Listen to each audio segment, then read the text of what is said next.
NC Getty. An ISIS soldier admits the terror cell is finished as he surrenders to Syrian government forces. The elderly jihadi surrendered to President Bashar al-Assad's troops near the Zumrani crossing in the western region of Kalamoun. A reporter said to be working for Hezbollah filmed the bearded, grey-haired man as he sat in a truck along with two other men. They are seen laughing at first, before the ISIS fighter becomes more solemn and thoughtful. According to AMN News, the reporter asks, "Why did you surrender?" The terrorist soldier replies, "Because we're finished." ISIS' brutal grip on both Syria and Iraq is crumbling, and the sight of a supposed jihadist surrendering rather than fighting to the death suggests the group, and its evil ideology, is beginning to wane. This week it was reported that around 100 ISIS fighters surrendered to U.S. troops in Manjib and were allowed to walk free in exchange for hundreds of hostages. The cowardly would-be terrorists were escorted out of the city by drone, and are still being monitored. According to Colonel Chris Garver, a spokesman for U.S. coalition forces in Syria, it is thought to be the first time Islamic State soldiers have surrendered to American soldiers without any bloodshed. GETTYISIS is on the run in Syria and Iraq but remains a threat to the West. AMN News also cited Syrian government reports of more than 50 ISIS militants giving up their guns and handing themselves over to Syrian Arab Army in western Kalamoun.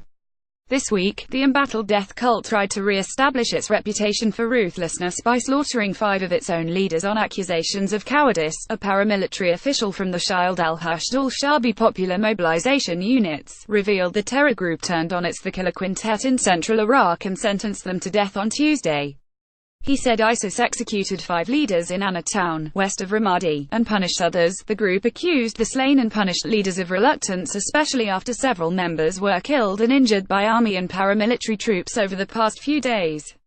Tuesday, May 9, 2017. But any thoughts that terror attacks like those seen in the UK were a thing of the past were destroyed on Thursday, when jihadists killed 14 people in a double attack in Spain. While conventional war in the Middle East might be being won, a security expert this week warned that ISIS' message of hate was still infecting the West. Will-Geddes said terror attacks had become the new normal and that security forces would have to do more to intercept radical messages presented to vulnerable people. He said a diminishing ISIS would lead to more attacks in the West after at least 14 people were killed in 2 attacks in Barcelona and Cambrils. Getty. Thursday's terror attack in Barcelona killed 13 people. Died. ISIS claimed responsibility. The analyst told Talk Radio's Julia Hartley-Brewer, "I think we have to be philosophic about the fact this is the new normal unfortunately we live in. I think the hardest complexity to try to resolve or find a solution to it is trying to get to the nub of what are the motivations.